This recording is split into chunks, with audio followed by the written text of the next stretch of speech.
Mas como eu posso me livrar daqueles pensamentos que foram incutidos na minha mente? Como é que eu posso me livrar daqueles conceitos que foram passados para mim ao longo da minha vida e que ficaram impregnados no meu inconsciente? Sim, porque existe algo em nós, hoje muito abordado como cultura de merecimento, né? Que nada mais é do que o conceito de valores que você tem acerca de você mesmo. E quando a gente fala de mudança de mente, quando a gente fala de uma releitura, de um autorretrato, para que você entenda quem você é de fato, entenda os seus valores, entenda o seu potencial, passe a se amar mais, a se valorizar e assim, consequentemente, obter mais e maiores resultados na sua vida, resultados mais gratificantes, que você já é digno de tê-los e ainda não tem. Quando a gente fala da necessidade de rever essas definições internas que temos acerca de nós mesmos e mudá-las, a gente se esbarra com alguma coisa chamada cultura de merecimento. Vamos usar esse nome que está mais atualizado, né? Cultura de merecimento. Biblicamente falando, a gente chamaria de entendimento, né? O entendimento que temos acerca de nós mesmos. Quando a gente se depara com isso, como mudar isso? Porque aquilo que nós vivenciamos a nossa vida inteira, lá na nossa vida, você que fez seminário comigo, faz oficina comigo, você já me ouviu falar inúmeras vezes, você que me acompanha aqui, me ouviu falar inúmeras vezes que a definição acerca de quem somos, a nossa cultura de merecimento, ela é formada pelas nossas vivências. E essas vivências começam desde a nossa infância. Desde a vida lá em casa, com os pais, irmãos, né? Desde essas vivências das mais primárias, são elas que começam a formar, são elas que dão bojo, que dão a consistência da concepção que eu tenho acerca de mim mesma. São elas que vão formar a minha cultura de merecimento, né? Então isso fica impregnado, isso fica gravado no meu inconsciente e eu acabo reagindo na vida, ao longo da minha vida adulta, como reflexo daquilo que eu tenho de concepção de quem eu sou. Se eu cresci ouvindo dizer que a minha prima era mais inteligente que eu, que o meu irmão, a minha irmã era mais inteligente que eu, que eles prestavam mais do que eu, automaticamente, inconscientemente, eu vou desenvolver pensamentos como: eu não consigo, eu não sou inteligente o suficiente, qualquer pessoa é melhor do que eu não mereço, eu não tenho capacidade, vai dar tudo errado. Automaticamente eu vou lidar no meu dia a dia frequentemente com esses sentimentos e esses pensamentos que eu acabei de citar aqui agora, tá? E isso é completamente normal. Por quê? Porque o conceito de quem eu sou que foi formado lá na minha infância, ele está aqui dentro. Aliás, ele não está aqui, né? Ele está aqui dentro, no meu inconsciente, né? Ele está formado e guardado, armazenado aqui nessa área tão poderosa do nosso psique, que é o nosso inconsciente. E ele vai se manifestar e ele vai trazer reflexo ao longo da minha vida. Vai sim, ele vai trazer reflexos para o longo da minha vida. Para as atitudes, para as tomadas de decisões, para as conquistas, uma prova que eu vou fazer, uma entrevista de emprego, ser paquerado, né? Aceitar um convite para um jantar com alguém que, assim, que me interessa. Eu vou ser torpedeado por esses pensamentos que vão dizer: você não vai conseguir, vai dar tudo errado, você não merece, qualquer pessoa conseguiria no seu lugar, mas você não consegue, e nem vai porque vai dar ruim. Você vai ser tentado. Não é assim que acontece? É assim que acontece. Por que esses pensamentos vêm tanto, Eliette? Por que vem tanto? Vem tanto esses pensamentos porque eles estão formados aqui. Não dessa forma. Eles estão formados por aquelas críticas constantes que você cresceu tendo no meio da sua família. Por aquelas comparações constantes de você com uma prima, de você com um irmão, né? Que a gente chama de par gêmeo, né? Que é você com um irmão, você com uma prima, você com uma irmã, você com a filha da vizinha mais próxima, né? Aí vai se criando essas comparações constantes, né? E porque fulano tirou X na escola, na prova, e você não tirou, porque você não tira nunca, você não consegue, porque você não é capaz. Você só faz besteira, você não faz nada que preste. As situações se apresentam assim para nós, mas elas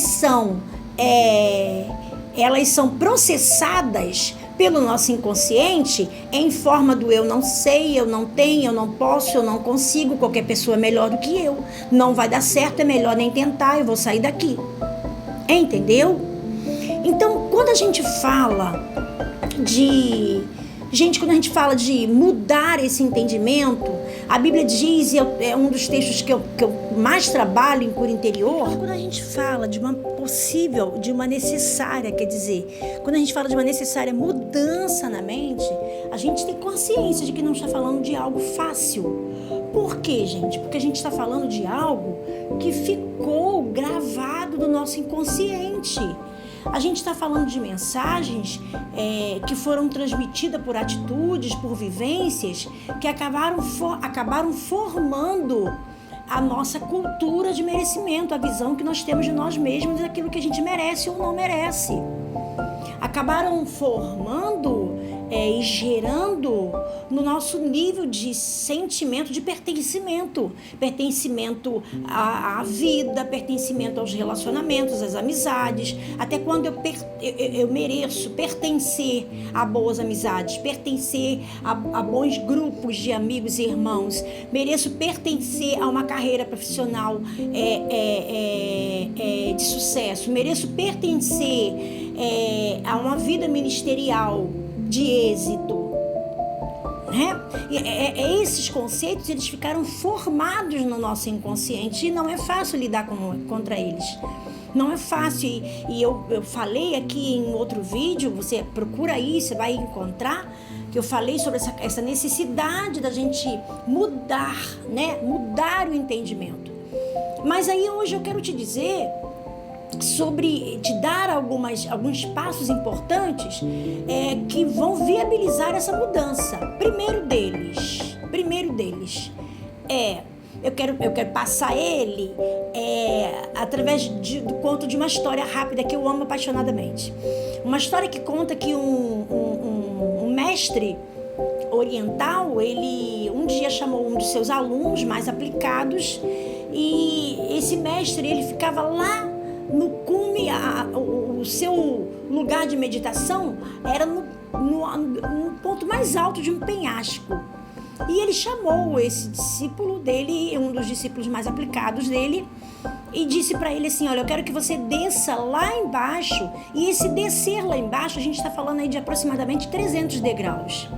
Eu quero que você desça lá embaixo e no primeiro degrau você apanha uma peneira que tem lá.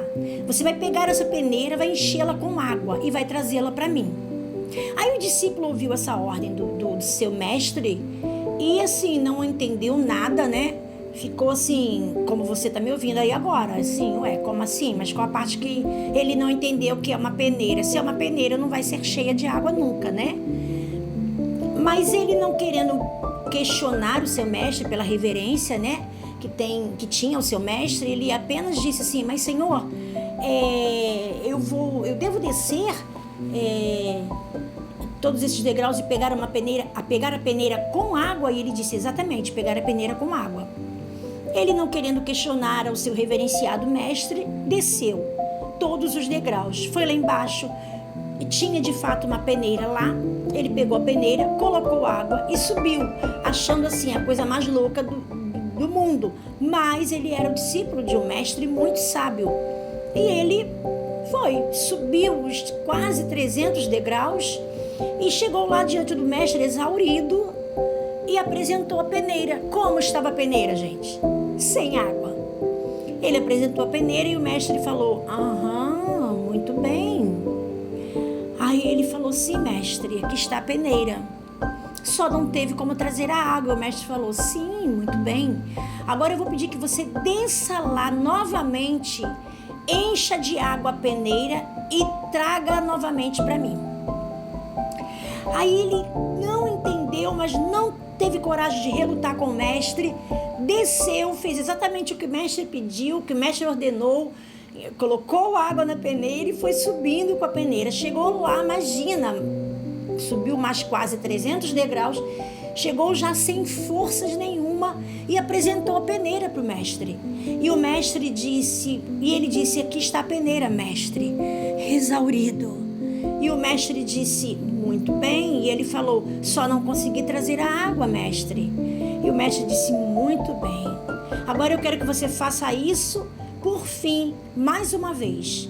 Vá lá embaixo, encha de água a peneira e volte aqui para mim com a peneira e a água. Com a peneira. E ele disse, aí ele criou coragem, porque ele já não tinha mais forças. E ele falou: mas mestre, com toda a reverência que eu lhe devo, meu senhor, já por 2 vezes eu desci e subi todos esses degraus em obediência à sua palavra, mas mestre, não faz sentido o que o senhor está me pedindo. Eu posso descer e subir até o romper do próximo dia e não vou lhe trazer água, mestre, porque a peneira, ela não segura a água, mestre. Eu não preciso lhe explicar isso. Quem sou eu para lhe explicar o que é uma peneira? Então, mestre, eu vou descer novamente. Eu não vou conseguir cumprir essa missão. E o mestre simplesmente disse para ele: faça o que eu estou lhe mandando. E ele, como era um discípulo bom, nada entendendo, abaixou a cabeça, desceu com a peneira na mão, desceu todos os degraus, encheu a peneira com água e subiu degraus acima. Chegando já no final da tarde, já pela última vez diante do mestre com a peneira, ele disse: mestre, aqui está a peneira como o senhor me pediu. Só não tem água, mestre. E eu estou exausto. O mestre, olhando para ele e olhando para a peneira, disse: bom servo, eu quero apenas agora que você olhe bem para a peneira. E ele olhou para a peneira, né?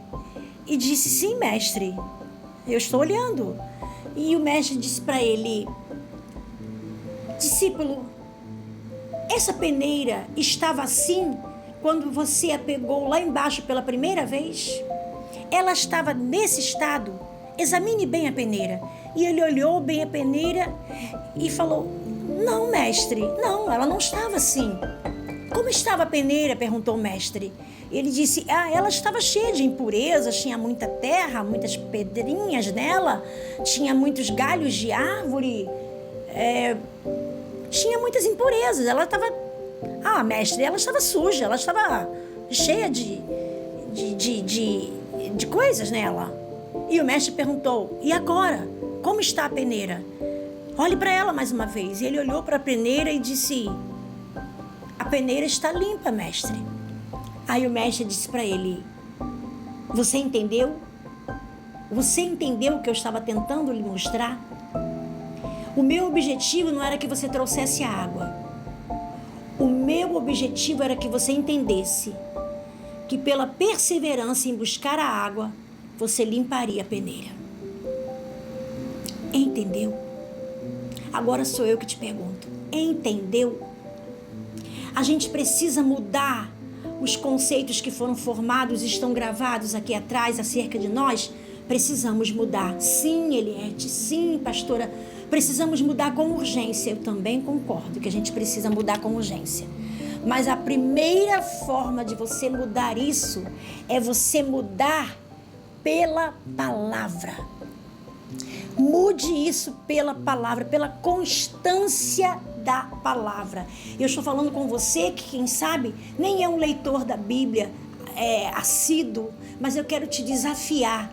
Leia todos os dias um trecho da Bíblia, um versículo, um salmo, mas leia todos os dias, porque a Bíblia Sagrada é a palavra do Deus que te criou, é a palavra do seu Pai Criador.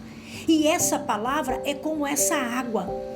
Todos os dias, insistentemente, lendo, ela vai lavando a gente por dentro. Os conceitos de Deus acerca de nós vão entrando em nós e vão lavando e limpando os conceitos errôneos que foram formados em nós. Como bons discípulos do bom mestre, do bom e sábio mestre, a gente precisa ouvir os seus conselhos, ainda que nós não entendamos a princípio. E ele diz: buscai e aprendei de mim. Aquele que me buscar vai me achar. Aquele que beber da água que eu lhe der não voltará a ter sede de novo. Que sede é essa? A sede do questionamento, a sede da autofrustração, a sede da autodepreciação, a sede da autodesvalorização, a sede do autodescrédito. Ele está dizendo: aquele que busca de mim encontra uma água viva, e essa água vai te lavar por dentro, e você não terá mais essa sede da autodesvalorização, essa sede da autodestruição, essa água contínua, passando continuamente todos os dias, ela vai te limpar.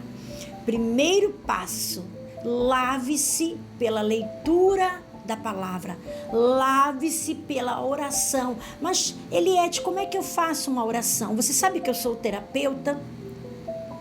Eu sou psicanalista formada, mas eu faço questão de deixar muito claro que eu sou uma psicanalista cristã. Eu não abro mão das verdades bíblicas, porque a psicanálise é uma ferramenta linda, linda e muito eficaz.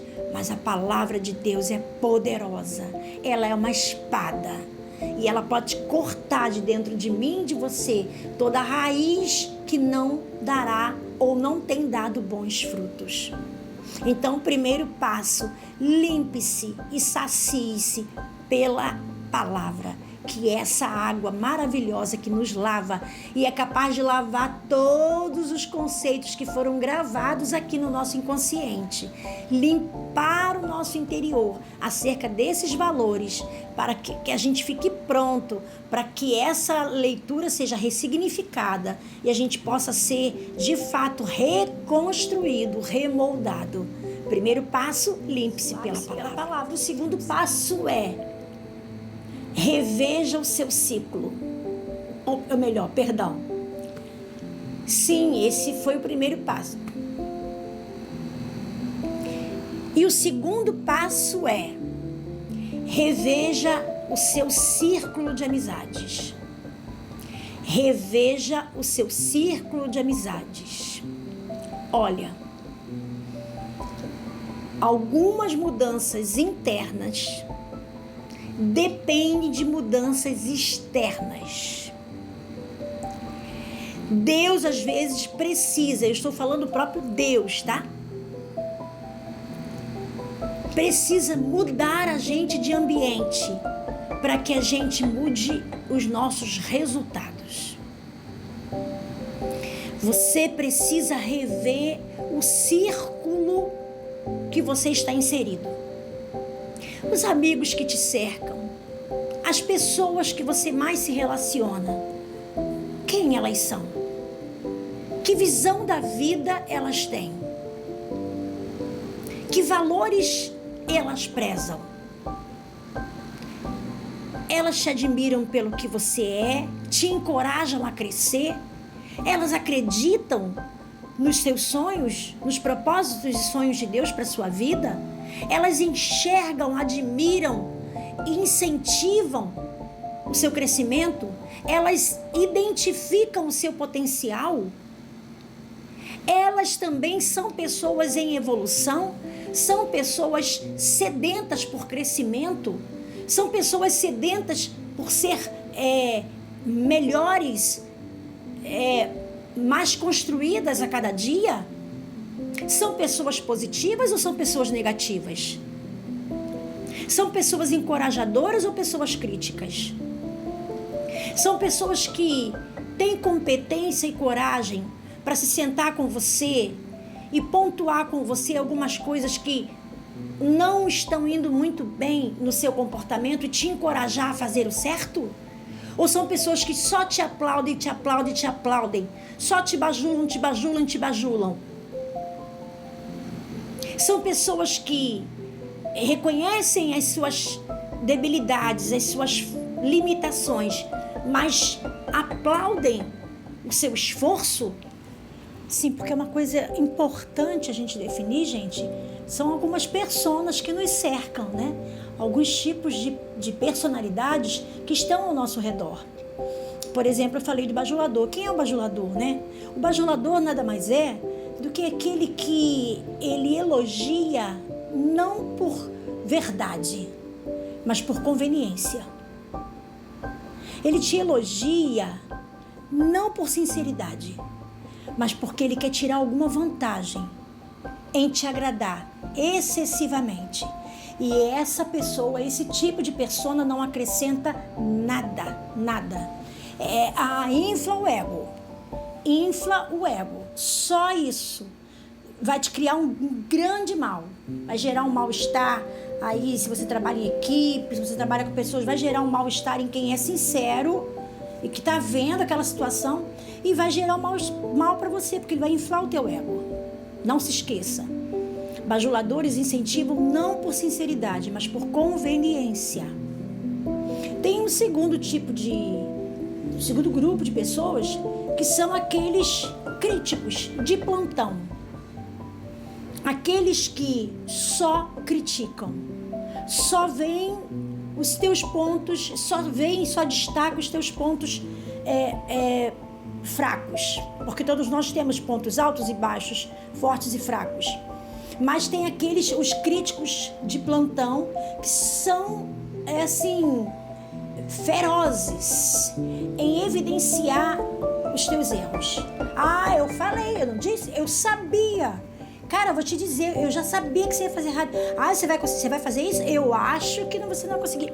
Você vai tentar de novo? Mas eu acho que não vai. Porque lembra da outra vez? Sabe fulano? Falando acerca de você. Sabe fulano? Gente, eu não sei como é que ela consegue ser assim, não sei como é que ele consegue ser assim. Gente que não muda nunca. É aquele crítico de plantão que só te joga para baixo. Só te põe para baixo, só evidencia e põe lente de aumento para aquilo que é limitação em você. Mas não reconhece os teus pontos positivos, não te encoraja, não te incentiva, não te joga para o alto. Quando eu digo joga para o alto, não é bajular, não. É te impulsionar a crescer mesmo. Tem esse tipo, né? O crítico severo. Agora, existem também aqueles que são os negativistas. Cuidado com os negativistas, porque quem são eles? Esses são aqueles que viveram experiências muito dolorosas, viveram experiências traumáticas, experiências de perda, de insucesso, de fracasso, de traição, não se curaram daquilo e vivem reproduzindo isso na vida de quem está ao redor dele. Por experiência própria, vou te dizer, olha, isso não vai dar bom não. Olha, se eu fosse você, porque uma vez eu... Então, assim, ele mede, né?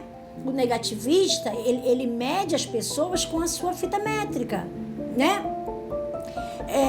Para ele não é bom, para ele não vai dar certo, ele não acredita, ele não consegue crer, ele não consegue vislumbrar, ele não consegue ter ânimo, ter incentivo. Só que o problema dele é que ele não apenas não consegue ter para ele, mas ele também contagia quem está perto. Contagia você, tô falando daquelas pessoas que estão ao seu redor, que você chega todo empolgado para dizer algo. Deus falou comigo, poxa, eu via pra lá. Vamos ver se foi Deus, né? Porque se foi Deus, né, vai acontecer, né? Porque de outras vezes você também falou que foi Deus, né? Aí já te dá aquela pum. Aí você diz assim, poxa, eu estava conversando com uma pessoa, acho que eu vou fechar uma parceria, estou pensando em uma expansão nos meus negócios ou nos meus estudos, vou fazer um curso e tal. Aí ele diz, mas você já viu a situação do país, como é que tá? Ih, menina, olha essa área, não sei não. Tomara que dê certo, né? Porque, nossa, tá tudo tão difícil, né? Tem tanta gente quebrando. Nossa, tudo tão difícil, né? Porque pode ser, né? Tomara que você não invista anos aí, tempo estudando aí e não dê em nada. Olha só. É aquele outro que com o seu negativismo, ele já chega e fura a sua bolha. Cuidado. Tem um outro grupo de pessoas que são... É o grupo... E eu não estou querendo ser ofensiva, mas é uma verdade. E isso não é um palavrão, isso é uma classificação, né? Se você for ver no dicionário, você vai ver que o que eu vou falar agora é uma classificação. É o grupo dos medíocres. O que é medíocre? Quando você diz fulano é medíocre, a gente se ofende, fala assim, tá me xingando? Não. Medíocre é alguém de mentalidade mediana. Eu não tô nem aqui e nem tô aqui. Eu tô aqui. É tipo assim, bom, eu nasci careca e sem dente. Já tô com cabelo e tenho dente, tá bom pra mim. O que vier agora é lucro. Não penso não. Pra mim tá bom assim. Não quero arriscar não. Eu prefiro não. Não, acho que não é seguro não, acho que não é bom não. Mas vamos fazer, vamos ver. Não, eu acho que não precisa, a gente não tá aqui, a gente não tá vivendo, sabe? Assim, e isso, escuta, gente, não tem nada a ver com o ser grato e estar grato por aquilo que a gente tem, porque a gente confunde muitas coisas. Como a Bíblia Sagrada fala sobre a gente estar satisfeito, a gente estar grato pelo que temos, né? Aí a gente acha que se você aspirar a algo maior, você está em pecado. Você não pode aspirar a algo melhor. Você não pode aspirar a algo maior. Isso é o quê? Isso é vaidade, isso é soberba. Isso é uma soberba. Como que sim? Aspirar algo melhor para sua vida, para sua família, aspirar a crescimento, autodesenvolvimento para você, para sua família, para sua descendência, para aqueles que estão perto de você, sonhar com o que há de melhor, com um nível melhor para sua vida, desde que esse sonho seja recheado e temperado com disposição para o trabalho, disposição para o estudo, disposição para a fé, disposição para lutar, disposição para conquistar. Que mal há nisso, gente? Me prove biblicamente que isso está errado. Não, vamos lá. Me prove biblicamente que isso está errado. Não existe erro nisso. O erro é você aspirar a alguma coisa melhor para você pisar em alguém que não conquistou, só para você ter, para dizer assim, eu tenho, você não tem, eu tenho, você não tem. É para isso que você quer? Então isso não é de Deus, não. Aí realmente essa sua motivação é errônea. É só para ter, para dizer, tá vendo como é que eu sou o bom, eu sou a boa, eu tenho, eu me formei, eu consegui, eu conquistei. É para isso? É esse o seu objetivo? Então a sua motivação não é saudável. De fato, aí não é saudável. Mas se a sua motivação for, eu quero, eu sonho, puxa vida, como eu queria conquistar, ter, viver, poder usufruir do melhor, de uma condição melhor, viver um padrão melhor de vida, mais tranquilo, para mim, para minha família, meus filhos, meus netos, meus amigos, meus irmãos, meus pais, poder ter para abençoar e ter a satisfação própria de ver assim, poxa, que legal, eu trabalhei, eu conquistei, olha aí o fruto do meu trabalho, poxa Deus, obrigado, poxa amigos, olha, valeu, poxa, obrigado, conseguimos, poxa, conquistei, que legal. Agora estando assim, além de viver numa condição melhor, eu vou poder ajudar a outros a conquistarem também. Poxa, se essa é a sua motivação, irmã, ou meu irmão, se essa é a sua motivação, o que há de errado nisso? nada de errado. Mas como nós sofremos perdas quando vivemos ao redor de pessoas que não têm coragem de lutar para ter. Não tem coragem porque não tem garra, não tem coragem porque tem preguiça, não tem coragem porque acha mesmo que não mereço, não preciso. Não precisa, tá bom pra mim, é acomodado. Mas só que por ele não ter coragem de fazer, eu digo, essa pessoa não ter coragem de fazer, ele vive criticando, essa pessoa vive criticando quem tenta, quem ousa sonhar. Oh, meu Deus, parece a síndrome dos irmãos de Davi. Os caras eram soldados do exército do rei Saul. Se tinha os caras que podia, não, eu vou vencer, eu vou lutar com excelência, eu vou ser o melhor soldado que Saul pode ter, não, veio o gigante, eu vou enfrentar. Se existia alguém que tinha habilitação legal para isso, diante da sociedade, eram eles. Porque eles já eram soldados do exército. Mas eles não tinham capacidade de sonhar. Eles não tinham coragem para conquistar.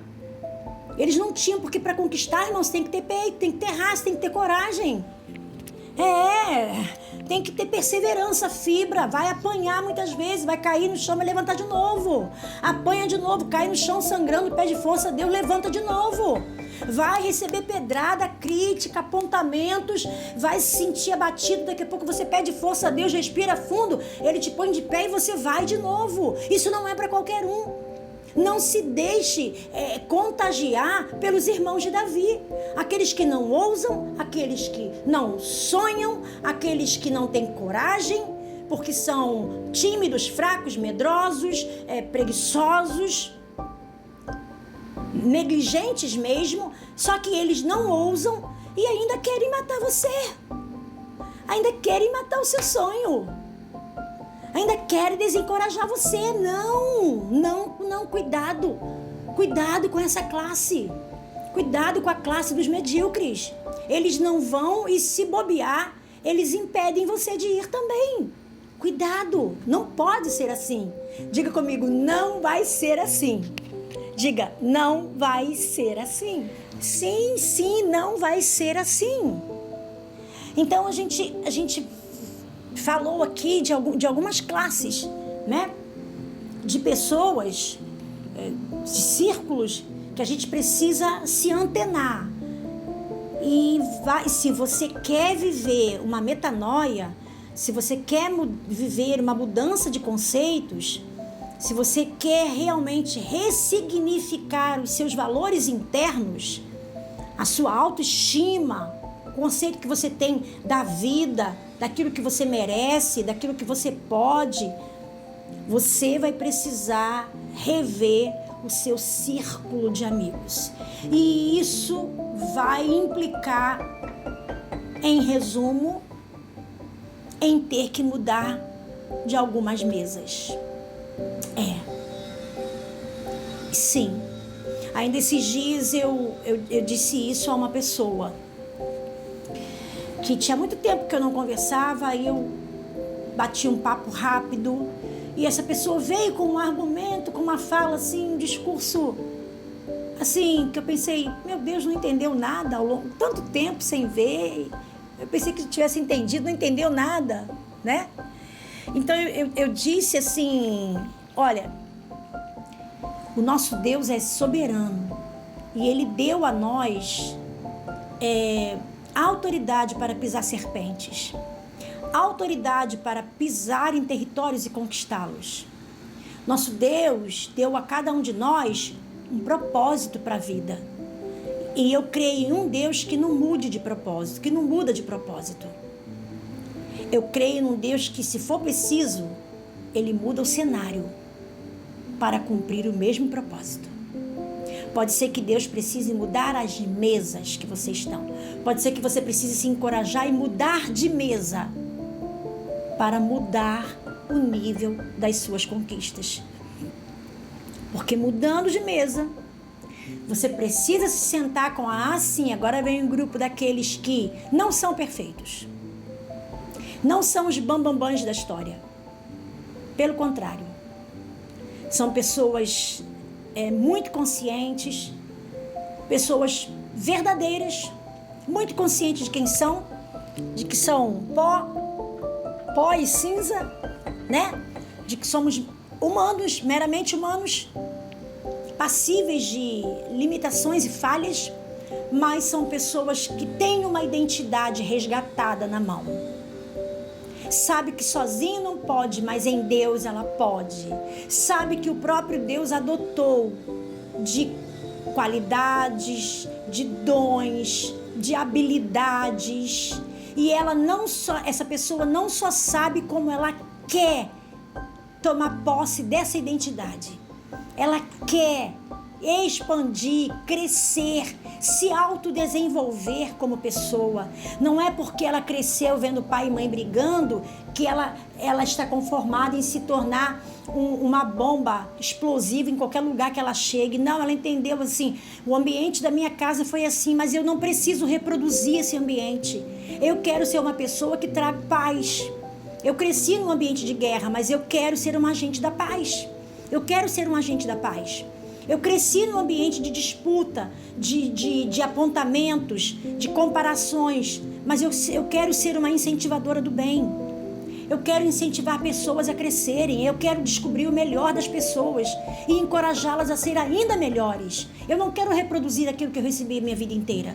É com essas pessoas que você tem que colar, com essas pessoas que enxergaram quem são na vida, enxergaram o seu propósito de vida e estão dispostas a se autodesenvolverem, a crescerem cada dia mais e se tornarem melhores, acima de tudo para Deus, para si próprias e para todos quantos estão ao seu redor. Essas pessoas sim, elas não vão bajular, elas vão sentar e com carinho, muito amor, elas vão pontuar aquilo que eu preciso ouvir quando precisar. Elas vão me encorajar quando necessário, elas vão reconhecer as minhas limitações, mas destacar os meus pontos fortes e me encorajar. Elas vão falar de crescimento, vão falar de saúde, vão falar de conquista ao invés de ficar se reunindo para falar de derrota, para falar da vida dos outros, para falar da mesma coisa a vida inteira. Elas vão falar de crescimento, elas vão falar de vida, vão falar de notícia, vão falar de coisa que me leva a crescer.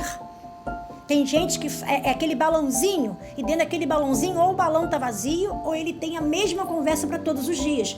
Todos os dias se reúne para falar da vida da cunhada. Todos os dias se reúne para falar da vida do vizinho. Todos os dias se reúne para falar do patrão. Todos os dias se reúne para falar mal de si mesmo, para falar para espraguejar a própria vida. Todos os dias se reúne para amaldiçoar. Todos os dias se reúne para murmurar. Não. Pessoas que têm suas lutas, sim, mas estão decididas e dispostas a envolver e investir o seu tempo na construção, focando o que é bom, o que é positivo, em si próprio, nas pessoas e caminhando debaixo de fé, debaixo de esperança, com uma fala boa, uma fala esperançosa, uma fala positiva, uma fala cheia, carregada de fé. São essas pessoas que vão te levar a se desvencilhar de uma identidade alterada pela baixa autoestima, ok? E finalizando a nossa fala aqui, pode ser que precisando mudar de pessoas, de mesas, você precise mudar de ambientes. Olha, querido, não é fácil. Não é fácil. Mas escute uma coisa. Aprenda sem nenhuma vaidade, eu estou dizendo, aprenda como se eu fosse a bambambam para ti. Não. Hoje a gente está cheio de mestres, né? A internet está cheia de todo mundo que sabe ensinar tudo. Não, eu não quero ser mais uma dessas. Mas escute uma coisa. Existem ambientes, assim como existem pessoas que te puxam para baixo, existem ambientes físicos que também te puxam para baixo. Você já sabe disso. Eu não estou falando nenhuma novidade com você. Existem ambientes que não te estimulam a crescer. Existem ambientes que te puxam para baixo. Existem locais que se você pentear o cabelo de uma forma diferente, eles vão te olhar de lado, assim. Como se você estivesse ofendendo alguém porque fez um penteado novo no cabelo. Você está entendendo o que eu estou dizendo, né? Existem ambientes que a linguagem, a cultura, a ideologia isso aqui é assim mesmo. Isso não vai melhorar, não. Ei, pra quê? Bobeira. Ei, isso não vai melhorar nunca. Isso aqui nunca vai ser melhor. Nunca será melhor. Por que eu vou me esforçar? Não vou nada. Não vou me esforçar, não. Porque o ambiente ao redor, nele já está estampado